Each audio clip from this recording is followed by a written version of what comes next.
하나님을 경외하는 마음으로 자리에서 일어서시겠습니다. 오늘 말씀은 에베소서 4장 4절에서 6절입니다. 우리 함께 한 목소리로 또박또박 읽겠습니다. 시작. 몸이 하나여 성령도 한 분이시니 이와 같이 너희가 부르심의 한 소망 안에서 부르심을 받았느니라. 주도 한 분이시요 믿음도 하나요 세례도 하나요 하나님도 한 분이시니 곧 만유의 아버지시라.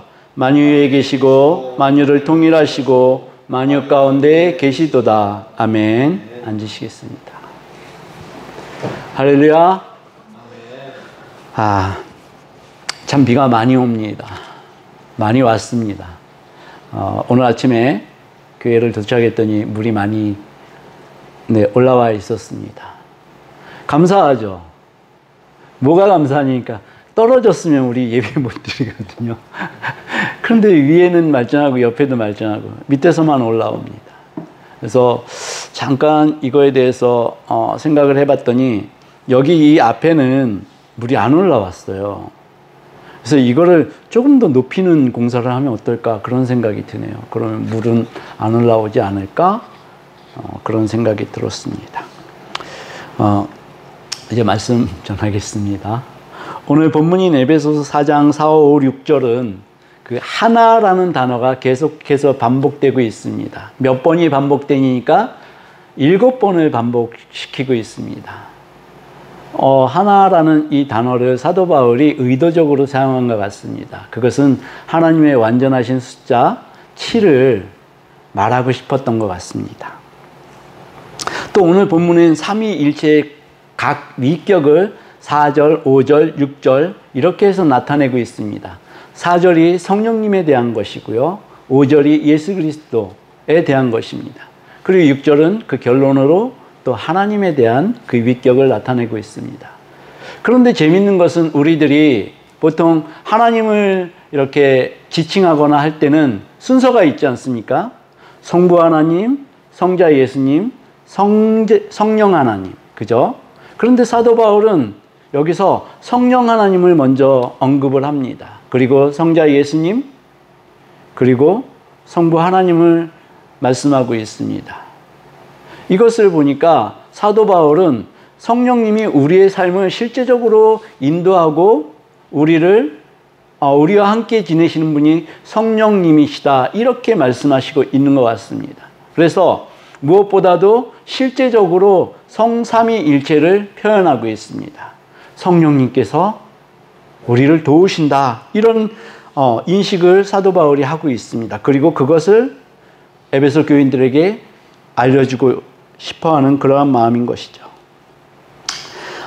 삼위일체 일하시는 방식은 합의체입니다. 모든 것을 합의를 하십니다. 독단적으로 하시는 거 없습니다. 그래서 삼위일체 하나님이 일하시는 방식은 통일과 연합에 의해서 모든 것을 결정하시는데 지금 교회를 이끄시는 분이 성령님이시긴 하지만 하나님이 예수 그리스도를 이 땅에 보내시지 않으셨다면 우리는 교회로 모일 수 없었습니다. 그리고 예수 그리스도께서 이 땅에 오셔서 보혈을 흘리시고 십자가 지시고 하지 않으셨다면 또한 우리는 교회로 모일 수 없었다는 말씀이죠. 그럼 성령님이 하시는 일은 무슨 일이십니까? 우리들과 함께 동행하시다가 우리들을 대제사장이신 예수 그리스도 앞으로 인도하시는 분이 성령님이십니다. 예수님은 우리를 성령님에서 인계받으시고 하나님 앞으로 인도하시는 분이십니다. 이것이 새 위격이 하시는 일이십니다. 로마서 8장 26절에는 이것을 실제적으로 얘기합니다. 제가 읽겠습니다. 이와 같이 성령도 우리의 연약함을 도우시나니 우리의 연약함을 도우시는 분이 성령이시라는 그러한 말씀입니다. 우리는 마땅히 기도할 바를 알지 못하나 오직 성령이 말할 수 없는 탄식으로 우리를 위하여 친히 간구하시느니라. 아멘. 우리를 실제로 도우시는 분이 성령님이신 것입니다. 오늘 본문을 보시게 되면 우리를 그리스도의 몸이라고 말씀하고 있습니다. 몸이 하나요 라고 말씀하고 있습니다. 우리는 교회입니다. 아멘. 교회는 부르심을 입은 자들의 모임입니다. 그것이 우리의 본질이기 때문에 더욱 우리는 교회의 본질에 대해서 숙고해야 합니다. 교회에서 일어나는 모든 문제는 이 교회에 대한 교리를 등한시하고 너무 도외시했기 때문에 교회 생활을 어떻게 해야 하는지, 또 우리가 교회됨으로써의 어떤 그 자질을 갖추어야 되는지, 이러한 것들을 너무 무시했기 때문에 일어나는 것들이 거의 태반입니다. 그래서 오늘 저는 교회의 본질에 대해서 여러분과 함께 나누고 싶습니다. 우리는 교회입니다. 하나님이 우리를 부르셨고 또 그 부르심이 효과적으로 발휘를 하여서 우리가 교회가 되었습니다. 그래서 우리는 교회의 본질을 우리 형상, 우리 삶에 투영해야 되는 것입니다. 우리가 교회로 부르심을 받았음에도 우리가 이 교회에 대한, 교회의 본질에 대한 교리를 제대로 인식하지 못하면 많은 문제들이 일어날 수밖에 없습니다. 특히 뭐가 문제입니까? 개인주의가 문제가 됩니다. 지금은 세계가 모든 사람들이 개인주의를 주창하고 있습니다. 그렇지 않습니까? 뭐 사회 규범이 어떠하든지 내가 하고 싶은 대로 하면 된다. 이러다 보니까 사회가 어떻게 됩니까? 충돌이 일어납니다. 다 찢어집니다. 의견의 합의체 이런 것은 볼 수가 없습니다. 그런데 사회만 그런 게 아니라 교회도 그렇습니다. 교회도 초대교회부터 사도행전의 그러한 교회들로부터 개인주의와 이 교회의 교리, 본질에 대해서 충돌이 있었다는 것입니다. 이것은 지금까지도 계속되어지는 그러한 문제입니다.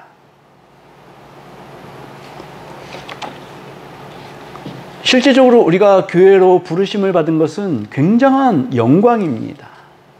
근데 이 영광을 우리가 제대로 누리질 못하고 결국 우리가 실제적으로 교회의 교리에 대한 어떤 공부를 하고 학습을 하고 해야 함에도 불구하고 우리는 너무 바빠서 별로 그게 중요하지 않게 생각이 되어집니다.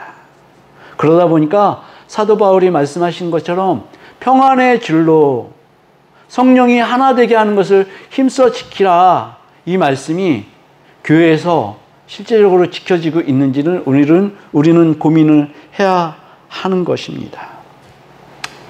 여기서 우리가 주목해서 봐야 될 것은요, 평안에 매는 줄을 우리가 스스로 만들어낼 필요는 없습니다. 우리의 능력 바뀝니다. 그것은 성령님이 이미 교회로 모이게 하셨고 성령님이 이미 만들어 놓으신 것이 평안에 매는 줄입니다. 그래서 우리는 이 평안에 매는 줄을 우리가 도출하고 우리가 만들어내는 것이 아니라 우리는 이것을 힘써 지키도록 노력해야 한다는 그러한 말씀인 것입니다. 이미 성령님께서 우리를 교회로 부르셔서 평안에 매는 줄을 만들어 놓으셨습니다. 우리는 이것이 무너지지 않고 파괴되지 않도록 힘써 지키고 보존해야 하는 것입니다. 실제적으로 사도행전에서 나와지는 그 부부의 예가 있습니다. 네, 바나바가 재산을 벌어서 교회로 가져왔죠. 그랬더니 누가 또 그것을 하기를 원했습니까? 부부. 이분들이 죽었습니다. 자기의 재산을 팔아가지고 교회에 바쳤는데 다 바치지 않고 네, 얼마만큼을 남겨놨다가 아나니아 삽비라. 네네, 감사합니다. 제가 이것을 가지고요, 예전에 학교 다닐 때 교수님하고 좀 의견 충돌이 있었습니다.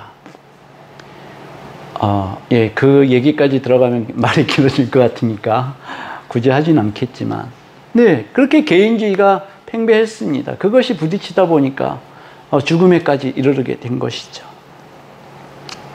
평안에 매는 줄을 파괴하고 깨뜨리는 것, 이것은 교회의 본질인 예수 그리스도의 몸을 찢는 것하고 관계가 있습니다. 바울은 이 교리를 고린도전서 12장에 굉장히 깊숙하게 다루고 있습니다. 이것을 그리스도의 몸으로 표현하고 있습니다. 근데 에베소서에 보면은 바울이 우리들을, 교회를 뭐라고 지칭하니까 건물로 나타내기도 했습니다. 선지자들과 사도들의 터 위에 세워진 교회, 그리고 하나님의 권속으로 식구들로 표현을 하기도 했습니다. 그리고 성도들과 동일한 시민, 큰 나라로 표현을 하기도 했습니다. 그런데 사도 바울이 제일 적극적으로 그리고 자주 언급하는 것이 그리스도의 몸입니다. 그리스도의 몸의 지체, 이렇게 표현을 하고 있습니다. 사도 바울은 우리를 그리스도의 몸의 지체이다 라고 말하고 있습니다. 그것은 눈에 보이는 외적인 교회가 아니라 눈에 보이지 않고 영적이고 내적인 신비스러운 그리스도의 몸이다, 이렇게 말씀하고 있습니다.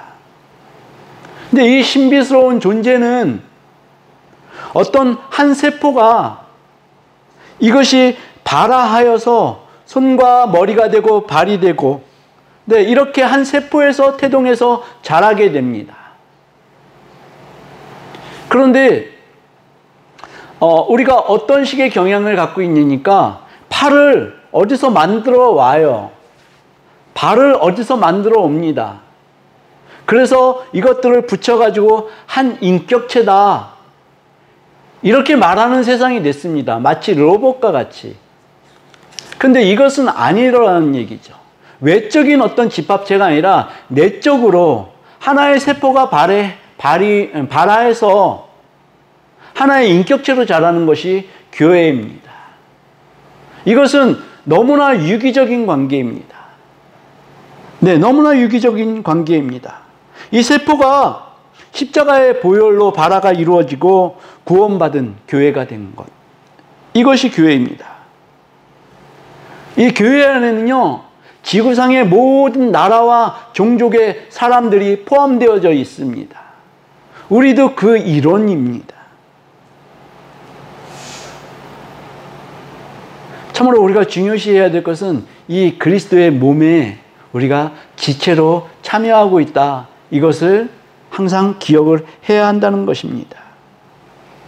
그런데 교회의 비극이 뭐냐니까, 우리가 눈에 보이는 교회, 이렇게 모임이 있지 않습니까? 이런 교회에 회원으로 참여할 수는 있는데요, 실제적으로 눈에 보이지 않는 교회에 회원으로 참여해서 떨어지는 사람들이 많이 있습니다. 저는 한국 교회의 문제들이 교회가 어떤 사회적인 어떤 욕구도 따르지 못하고 그 도덕에도 윤리에도 미치지 못하는 그러한 성향을 보여서 교회를 안 나간다, 이런 크리스찬들이 있지 않습니까? 그들을 소위 말해서 가나안 성도라고 하지 않습니까? 아시죠? 가나안, 안 나가. 네, 이런 분들이 저는 사실은 실제적으로 눈에 보이지 않는 그 교회의 회원인가, 이런 생각이 듭니다. 왜냐니까 우리는 한데 모여서 예배해야 되는 존재들인 것입니다. 함께 예배할 때 두세 사람이 모인 곳에 성령님 함께 하신다고 하시지 않았습니까? 나와서 예배해야 하는 것입니다. 고린도전서 12장에서 교회의 특징을 두 가지로 말씀하고 있습니다. 첫 번째가 교회는 새로운 피조물이다, 이렇게 말씀하고 있습니다. 그것은 뭐니까요? 새로운 피조물, 기존에 창조가 일어났고 새로운 피조물이 있기 위해서는 파괴가 있었다는 얘기입니다. 파괴는 누가 했습니까? 사람 스스로가 했습니다. 네, 유혹이 있긴 했지만 그것을 받아들여서 스스로가 파괴했습니다. 그것을 우리 예수 그리스도를 보내셔서 다시 창조하신 것이 교회입니다. 그래서 교회는 새로운 피조물인 것입니다. 완전히 새로운 인류입니다. 이 세상에 살아왔던 그 어떤 인류가 아니라요, 완전히 새로운 인류인 것입니다. 이것이 교회입니다. 성령으로 태어난 것이고 예수 그리스도로 태어난 것입니다. 고린도전서 12장 3절에 이렇게 얘기합니다. 우리 함께 읽겠습니다. 12장 3절입니다. 시작. 그러므로 내가 너희에게 알리노니 하나님의 영으로 말하는 자는 누구든지 예수를 저주할 자라 하지 아니하고 또 성령으로 아니하고는 누구든지 예수를 주시라 할 수 없느니라. 아멘. 우리는 성령으로 또 예수 그리스도로부터 태어난 것이고 그래서 우리는 예수 그리스도를 주라고 부를 수 있게 된 것입니다. 또 교회의 그 특징의 두 번째가 뭐냐니까 통일성과 다양성이 있습니다. 교회의 특징에는 통일성과 다양성이 있습니다. 그것을 고린도전서 12장 4절, 5절, 6절에서 이렇게 표현하고 있습니다. 우리 함께 읽겠습니다. 시작. 은사는 여러 가지나 성령은 같고 직분은 여러 가지나 주는 같으며 또 사역은 여러 가지나 모든 것을 모든 사람 가운데서 이루시는 하나님은 같으니. 아멘. 여기서 계속 반복되는 게 여러 가지인데 같다. 여러 가지인데 같다. 이 말씀을 반복하고 있습니다.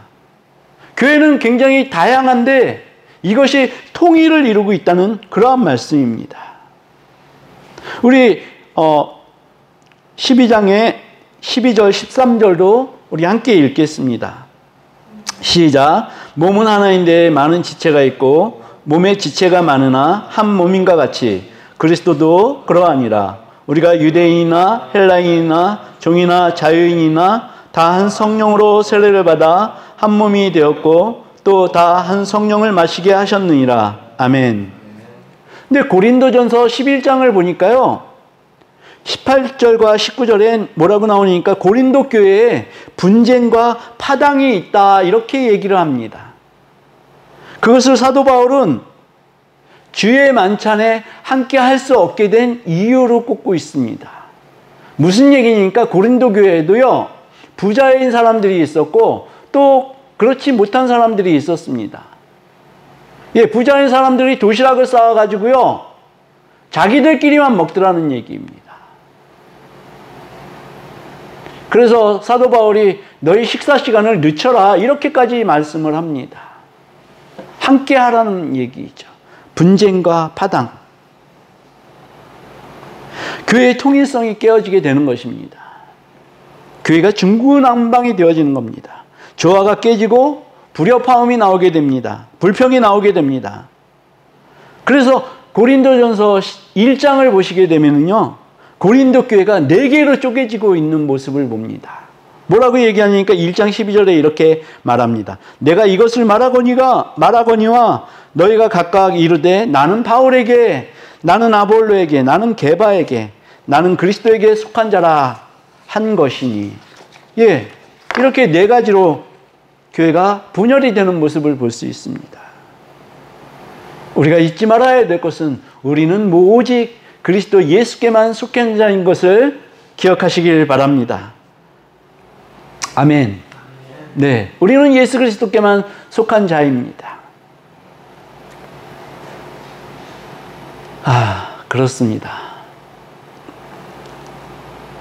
교회에는 똑바로 들으세요. 교회에는 쓸모없는 분이 한 분도 안 계십니다. 아멘. 아멘. 우리는 흔히 우리 자신을 평가합니다. 그죠? 그 평가가 우리에게 국한되면 좋겠는데 다른 사람까지도 평가를 합니다. 이렇게 합니다. 나는 교회에 얼마만큼 필요한 사람인가? 나는 교회에 중요한 사람인가? 우리는 지금 이렇게 8분이 모여 있습니다. 그래서 개개인이 너무너무 중요합니다. 너무너무.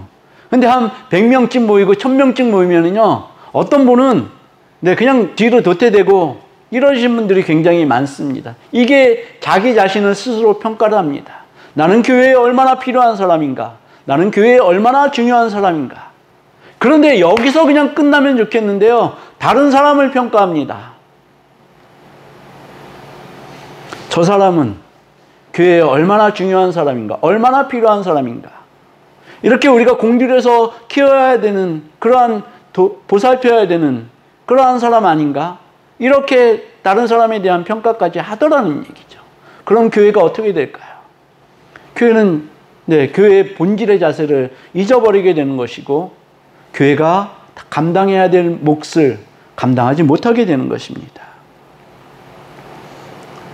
고린도서 12장에 이렇게 얘기합니다. 몸이 눈더러 너는 필요 없어. 손이 팔더러 너는 필요 없어. 이렇게 얘기를 합니다. 서로를 평가할 때 필요 없다라고 평가를 합니다. 그럼 교회는 어떻게 됩니까? 다 깨지는 겁니다. 어느 한 군데라도 문제가 생기면, 이것이 정말 온전한 유기체라면 한 사람에게 문제가 생기면 전체가 다 문제가 생기는 것 아닙니까? 우리 몸이 그렇습니다. 이 손가락 하나만 아파도 몸 전체가 아픕니다. 그렇죠? 아파 보셨잖아요. 저는 이 협심증으로 시술을 받다 보니까요, 그 전에 얼마나 아팠습니까? 이 혈관 3개가 아프다 보니까 몸 전체가 진짜 말도 못할 정도로 아팠습니다. 그냥 그 한 군데만 딱 떨어져서 아프면 좋을 것 같은데 그렇지 않습니다. 얘가 아프면은 몸 전체가 아픈 것입니다. 그것이 유기체입니다. 교회가 그래야 된다는 말씀입니다. 어떤 한 사람의 불행이 그 사람에게만 국한되어져서는 안 된다는 것입니다. 우리 전체의 일이 되어져야 된다는 얘기입니다. 제가 아주 끔찍한 댓글을 봤습니다. 이번에 전라도 지역에 폭우가 특히 많이 왔습니다. 그래서 많은 사람들이 죽고 이렇게 농작물들이 유실되고 많은 피해를 입었습니다. 그런데 거기에 대한 댓글을 단 사람들이 뭐라고 댓글 달는지 아세요? 전라공화국이니까 너희들이 예전에 그 경상도 지역에 큰 산불이 있었지 않습니까? 근데 경상도 니들 따로 살아라, 이런 댓글이 아마 있었던 것 같아요. 그런데 그 댓글에 반대하여서 너희들이 성금을 안 냈으니까 너희들만 따로 살아라, 이런 댓글을 정말 싸질러 놨더라고요. 이게 대한민국의 현실입니다. 만약에 교회가 이렇게 되면은 교회는 이거는 완전히 산산조각이 난 것이죠.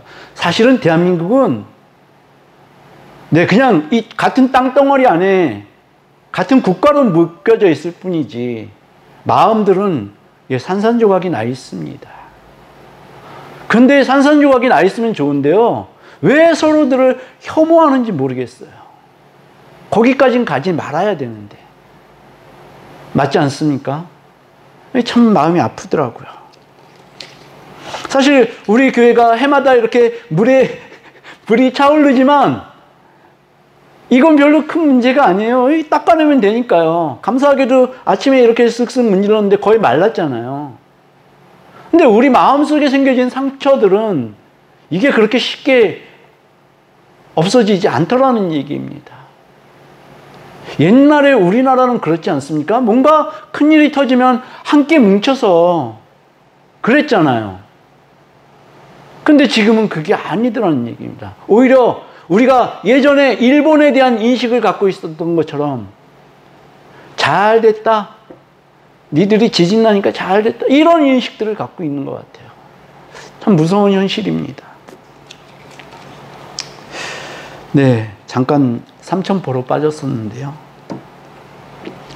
정말 우리가 유기적인 공동체가 되어지지 않으면은 우리 삶은 고립되어지고, 그렇게 되어진다. 그래서 우리 교회는 특별히 유기적인 공동체로 서로가 서로를 위해서 중보해주고, 그래서 2절, 3절, 에베소서 4장 2절, 3절이 그렇지 않습니까? 온유와 겸손으로 하고 오래 참음으로 사랑 가운데 서로 용납하고 해야 하는 것이 교회인 것입니다. 우리 어떤 인형을 보면은 한쪽 귀 막고 한쪽 눈 감고 또 하나가 뭐가 있었는데 그것까지는 생각이 안 나지만 우리 교회 생활도 이렇게 해야 되는 것 같습니다. 그냥 나만 잘 믿고 나만 잘 살면 돼. 이건 극심한 개인주의지. 이 개인주의는 어떻게 됩니까? 자신이 만약에 어떤 고통이나 재난을 당하게 되면 외로워지게 됩니다. 기도해 줄 사람이 없어지게 되는 것이죠. 우리 교회는 그런 교회가 아니어서 참 다행입니다. 감사합니다. 교회는 상호 의존 관계가 있습니다. 교회 안에서도 나 혼자만 잘 믿고 잘 살면 돼 하는 것, 이것은 극심한 개인주의고 이것은 교회의 본질에 어긋나는 것입니다. 이것은 교리를 부정하는 것이며 분열을 조장하는 것이고 어떤 분파를 조성하는 죄를 범하는 것입니다. 예수 그리스도는 우리 모든 교회를 위해서 이 땅에 오신 것이고 우리 모든 교회를 위해서 십자가를 지신 것입니다. 어느 한 개인만을 위해서 이러한 사역을 하신 것이 아니다, 이런 말씀입니다. 그래서 이 교회는, 교회의 본질을 우리가 제대로 깨닫게 되면은 이 교회의 모든 지체는, 우리들은 원대한 목적이 있어야 합니다. 하나님이 불러주셨으니까 그 목적이 있어야 되지 않겠습니까? 그저 교회에 와서 예배드리고 천국 가고 이것이 다는 아니지 않습니까? 불러주셨으니까 거기에 맞는 성도의 삶이 있더라는 것이죠. 이것이 우리의 원대한 목적이 되어야 하는 것입니다. 하나님이 우리를 부르신 목적을 에베소서 3장 10절에 밝히고 있습니다. 우리 주보를 보시면서 함께 읽겠습니다. 에베소서 3장 10절입니다. 함께 읽겠습니다. 시작. 이는 이제 교회로 말미암아 하늘에 있는 통치자들과 권세들에게 하나님의 각종 지혜를 알게 하려 하심이라. 아멘. 여기서 참 재밌는 게요, 하나님이 직접 하시면 좋잖아요. 재밌잖아요. 그냥 다 될 거 아닙니까? 그런데 하나님은 하나님의 각종 지혜를 하늘의 권세자들과 통치자들에게 알게 하시는 일을 우리들에게 위임하셨다는 말씀입니다. 우리가 그냥 믿고 천국으로 가는 것이 아니라 우리의 삶을 통해서 우리가 교회의 본질을 깨닫게 되고 그 삶에 적당한 그 삶을 살아냄으로 인해서 하늘에 있는 권세들과 통치자들에게 하나님이 이렇게 지혜로우신 분이셔 하고 깨닫게 해주라는 그러한 부르심의 목적이 있다는 것입니다.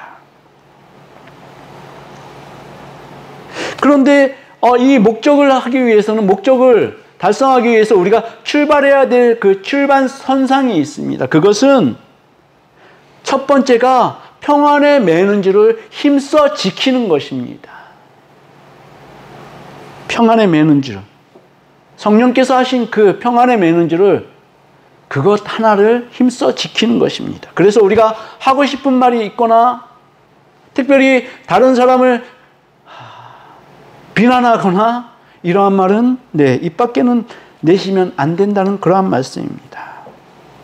시편 84편의 기자는 자신이 하나님의 성전 문지기로 사는 것이 세상의 어떤 곳에서 사는 것보다 행복하다, 이렇게 고백을 하고 있습니다. 그것이 시편 84편 10절입니다. 우리 함께 읽겠습니다. 시작. 주의 궁정에서의 한날이 다른 곳에서의 첫날보다 나은즉 악인의 장막에 사는 것보다 내 하나님의 성전 문지기로 있는 것이 좋사오니. 아멘. 네, 구약에서는 그랬습니다. 하나님의 성전 문지기로 있는 것, 그것이 정말 좋다라고 이렇게 시편 기자는 고백했지만 우리의 처지는 어떻습니까? 구약보다 낫습니까? 모자랍니까? 우리의 처지는 구약보다 훨씬 더 높은 위치에 있습니다. 우리는 하나님의 자녀인 것입니다. 하나님이 계시는 그 성전의 문지기가 아니라 자녀인 것입니다. 자녀면 뭡니까? 하나님과 같이 식사하고 그저 하나님께 땡깡도 부리고 저처럼요. 네, 그런 것이 하나님의 자녀 아닙니까? 네, 우리를 자녀로 불러주셨습니다. 그런데 자녀로 불러주시기, 그것에서 그친 게 아니라 내 몸을 성전 삼고 성령님께서 내 몸 안에 계신다. 이것이 교회의 본질인 것입니다. 우리는 교회인 것입니다. 성령님께서 현재 우리 안에 내 몸을 성전 삼고 계시는 것입니다. 아멘. 아멘. 그래서 오늘 이 아침에 바쁘신 가운데서도 이렇게 하나님을 예배하기 위해서 이 자리에 모이신 것 아니겠습니까? 우리는 그리스도의 몸의 지체들입니다. 할렐루야. 그래서 우리는 항상 찬양해야 합니다. 우리 함께 찬양하시겠습니다. 우리에겐 소원이 하나 있네.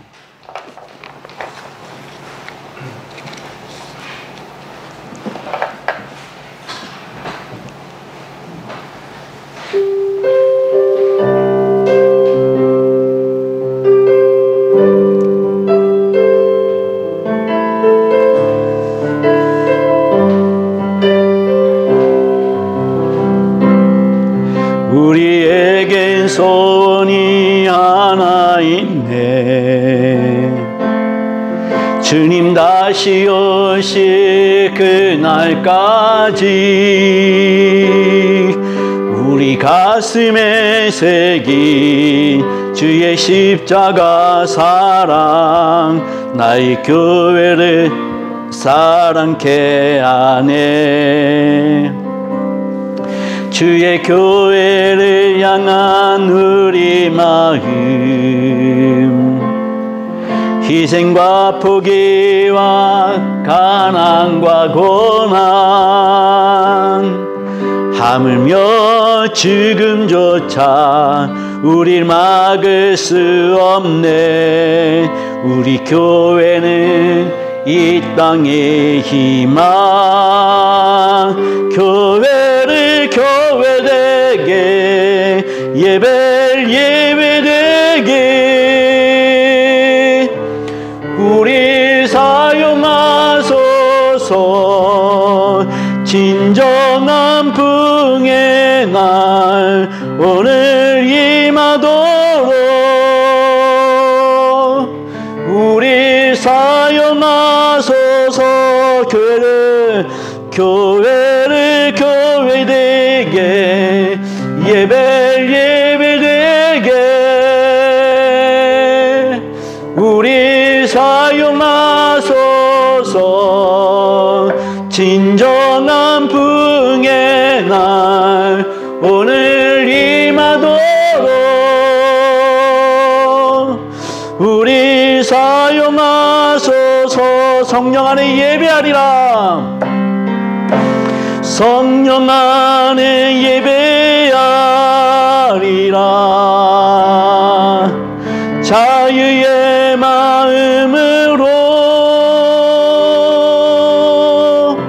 사랑으로 사역하리라.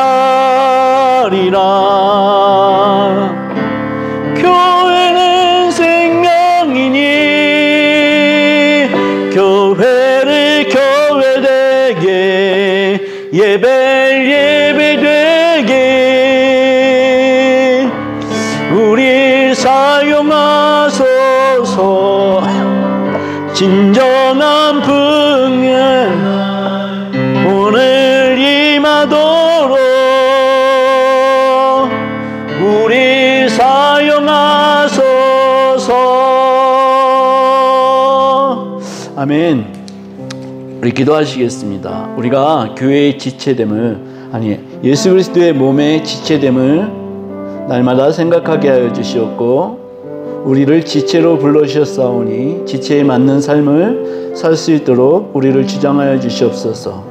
특별히 성령의 하나 되게 하신 그 은혜를, 평안에 매는 줄을 우리가 힘써 지켜낼 수 있도록 우리를 주장하여 주시옵소서. 또 우리 대한민국을 긍휼히 여겨주셔서 이 장마로 인해서 아버지 큰 수해를 당한 사람들에게 하나님의 은혜가 특히 이루어지시기를, 임하시기를 기도하는 시간 되었으면 좋겠습니다.